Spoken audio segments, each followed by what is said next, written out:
Muito bem, pessoal. Agora nós vamos falar a respeito de regressão linear, tá? Então, deixa eu apresentar aqui para vocês a apostila, tá? E nós vamos falar a respeito de regressão linear. Muito bem, pessoal. Porque você pode estar se questionando, né? Por que estudar a regressão linear, né? Agora, nesse módulo, né? Bom, porque é uma continuação da estatística. Aqui existem conceitos muito importantes estatísticos, né? Que aos poucos a gente vai falando desses conceitos, apresentando, né, de forma progressiva para vocês, tá? E são conceitos muito importantes, tá, pessoal? Conceitos estatísticos que devem ser levados em conta nas análises de dados nossas, tá? Então, nós vamos falar como, por exemplo, do R ao quadrado. É um conceito muito importante dentro da estatística, né? Tá bom? Assim como o Pi-valo e assim como outros, né, índices CP e CPK, tá? Então, aos poucos nós vamos apresentando uma teoria robusta estatística para você, né? Tá bom? Então, agora nesse módulo aqui nós vamos falar a respeito de regressão linear, tá bom? E nós vamos entender o que é exatamente essa ferramenta estatística, tá bom? Mas antes disso, né, pessoal, nós vamos fazer uma introdução aqui de alguns conceitos, tá, dentro de estatística propriamente dito, né, que são muito importantes, tá bom? Muito bem, então quando a gente fala, pessoal, em regressão linear, tá, nós estamos falando de uma variável independente, tá, uma variável explicatória, tá, e uma variável dependente, tá, uma variável explicada, tá. E o que isso quer dizer exatamente? Isso quer dizer a causa e o efeito, tá. Então o y nosso é sempre o nosso efeito e o x é sempre a nossa causa, tá? Então, se nós falamos de causa e efeito dentro de uma equação, nós temos que admitir o conceito de causalidade. Puxa vida, né? Ficou um pouco enrolado, né? Teórico demais, né? Tá bom, eu vou explicar, pode ficar calma que a gente vai entender isso, tá? Muito bem. Para todo efeito, né, pessoal, tem que ter uma causa associada a esse efeito, tá? E eu vou aqui tratar um pouquinho dessa questão de causa e efeito, citando para vocês, tá, um caso, o caso do Walmart, tá? Eu vou tentar explicar isso para vocês de uma forma mais global, né? Não vou contar ela inteira, essa história, mas é para você entender a relação causa e efeito dentro da estatística, tá? Da causalidade, tá? Da correlação também, né, pessoal? A gente vai falar a respeito desses temas, tá? Muito bem, então eu vou falar só a respeito do caso das fraldas do Walmart. Esse caso é um caso muito conhecido, pessoal. Se vocês procurarem na internet, eu acho que vocês encontram melhor explicado até do que por mim, tá? Peço desculpas porque eu vou resumir um pouco, tá? Mas é mais ou menos assim, né, pessoal? Existia uma cidade nos Estados Unidos, pequena, onde tinha um Walmart, tá? Um mercado, um supermercado lá, tá? Muito bem. E os gerentes, né, o pessoal que cuidava das análises de dados nesse mercado, começou a perceber algumas coisas, né, durante as sextas-feiras, né? As sextas-feiras estava ocorrendo, tá? Um consumo de fraldas e de cervejas alto. E ninguém entendia, ninguém conseguia explicar isso direito, né? Porque aparentemente esses itens não têm correlação, né? Não tem ligação uma com a outra, tá? Muito bem, mas isso estava ocorrendo, né? Era um fato, né? Estava ocorrendo um consumo maior de fraldas e cervejas na sexta-feira. Muito bem. E iniciou-se aí uma pesquisa do qual a causa disso, o que estava, né, gerando esse consumo desses dois produtos simultaneamente e particularmente na sexta-feira, né? Por que na sexta-feira, né? Ninguém conseguia explicar essa relação. Muito bem. Essa cidade, né, pessoal, lá nos Estados Unidos, nessa época, era uma cidade que estava tendo, né, muitos nascimentos, né, muitos nascimentos de crianças, tá? Então, de bebês, né? Muito bem.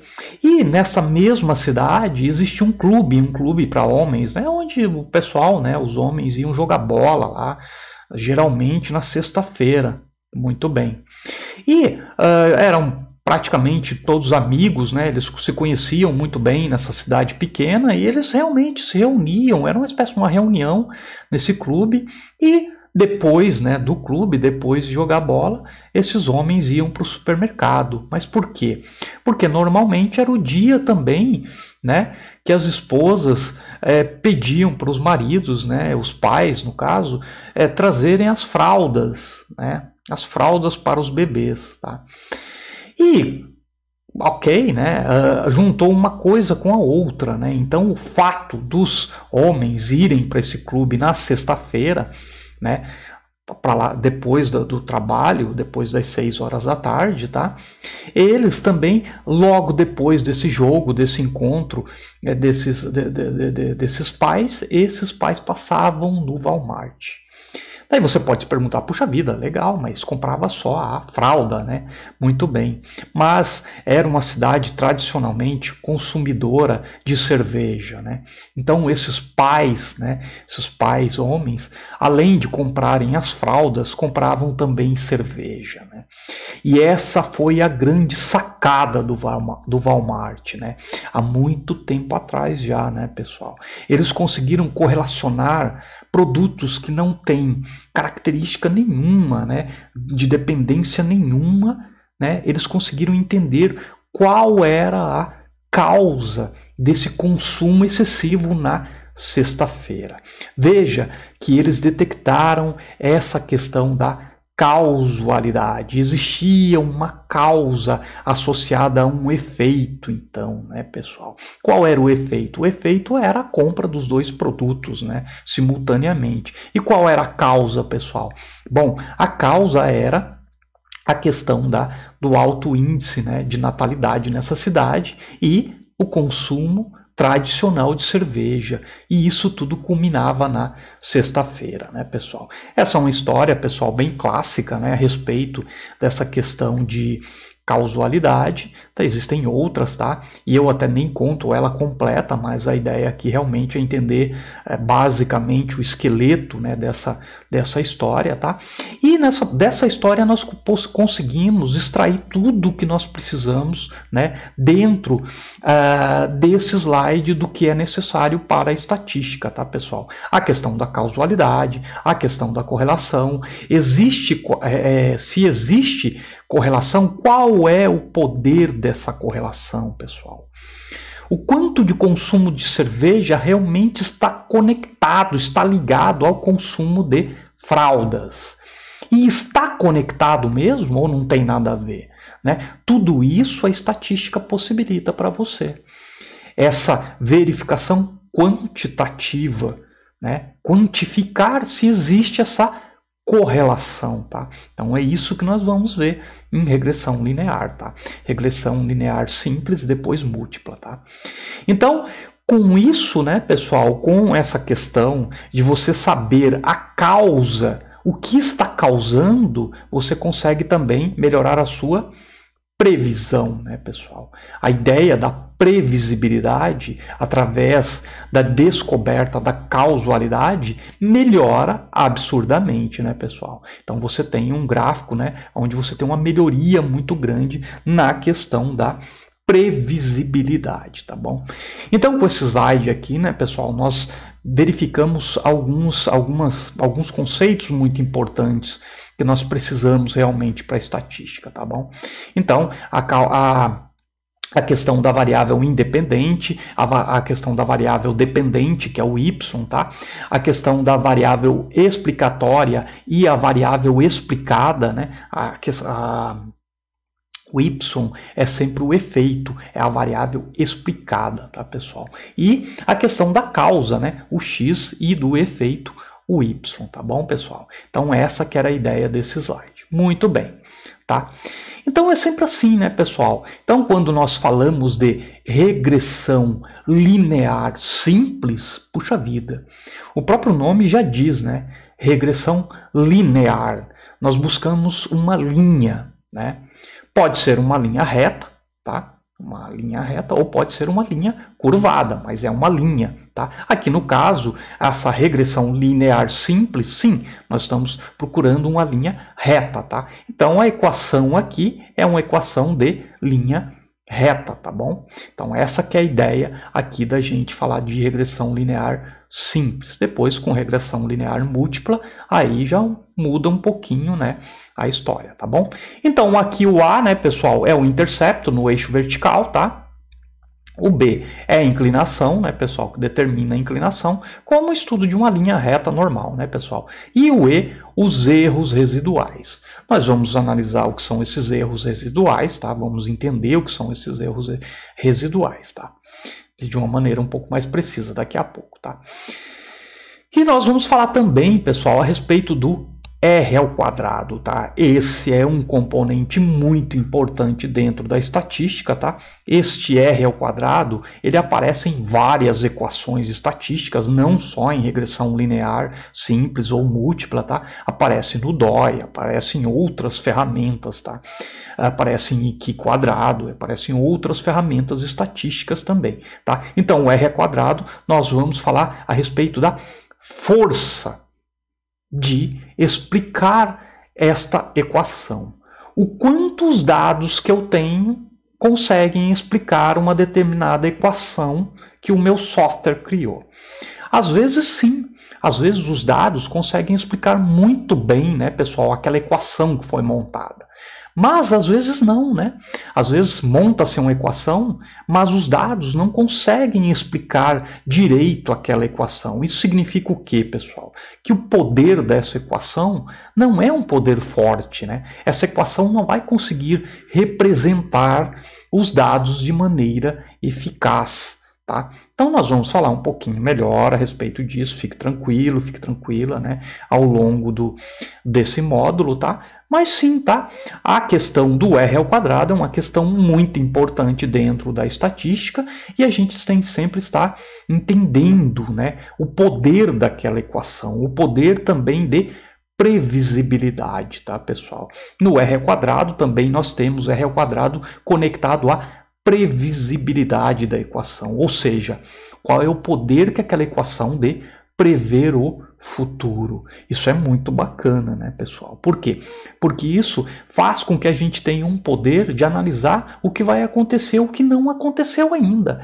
É aquela bolinha de cristal nossa, né? Nós temos uma bolinha de cristal, podemos usar para ver o que vai acontecer no futuro, né? Dentro das bolsas de valores, dentro dos negócios, a ideia de se conectar ao futuro sem ainda ter ele montado, né, é fantástica, né, pessoal? O pessoal faz sim, né, previsões através dos modelos estatísticos para prever o futuro, tá? Então essa que é a ideia dentro desse módulo e inserindo você devagar nesse mundo estatístico e o mundo da previsibilidade, tá bom, pessoal? Tá? Então aqui nós estamos falando da equação de regressão linear simples, tá? Então nós vamos falar de alguns conceitos muito importantes, né, dentro da estatística, tá? Aqui está um gráfico, né, pessoal, relativamente simples, aonde mostra, né, o R ao quadrado aqui, tá? Esse R ao quadrado de 97,5%. E aí você pode se questionar, puxa vida, isso quer dizer o quê? Bom, isso quer dizer que essa equação ela é muito boa, tá? Quanto mais o R ao quadrado se aproxima, tá, do 100%, melhor é a minha equação, tá? E quanto mais o meu R ao quadrado se aproxima do 0%, pior é a minha equação. Isso quer dizer o quê? Que quando uma equação, né, chega a, por exemplo, 99,9%, quer dizer que o software conseguiu modelar uma equação muito boa. Essa equação vai poder representar muito bem os dados que você tem disponíveis, os dados do seu negócio, os dados de fabricação, os dados que foram coletados, tá? Então, uma equação ela é forte ou fraca sempre baseada no R ao quadrado, tá? Só do R ao quadrado? Não, né, pessoal? Existem outros índices também que medem o poder de uma equação. Mas o R ao quadrado é um importantíssimo personagem para a avaliação do poder de uma equação, tá bom? Então é muito importante que você saiba, né? Então eu vou pedir gentilmente, né, para que você grave aí em algum lugar, né, da sua mente que o R ao quadrado ele é sim muito importante para as avaliações, tá, estatísticas dentro de uma equação, tá? Seja ela qual for, tá? For de regressão linear, que quadrado, né? Ou outras equações que você tiverem dentro de estatística, tá bom?